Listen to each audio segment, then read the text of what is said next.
மலை தடுங்கி நான் கீழே விழவில்லை, சிறு கல் தடுங்கி விழுந்துவிட்டேன்.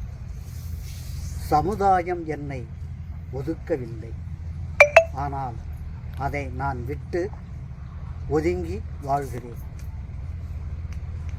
வடிக்கும் சிற்பி ஒரு சிலையை வடிக்கின்றான்.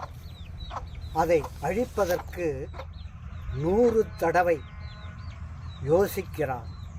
ஆனால் மனிதன் ஒருவனை கொலை செய்கிறான்.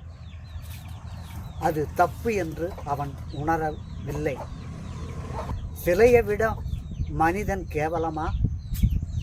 ஒரு பெண் தன் வயிற்றில் உள்ள சிசுவை கலைத்து விடுகிறாள்.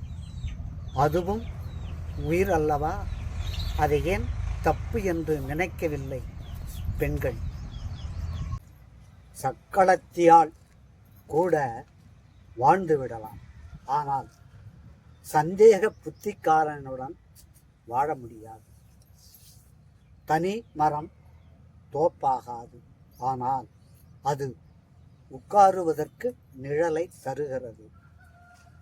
நிலத்தில் விளைச்சலுக்காக பொம்மை செய்து வைக்கிறார்கள். நெல் அறுவடை ஆன பிறகு அந்த பொம்மை தனிமையில் நிற்கிறது.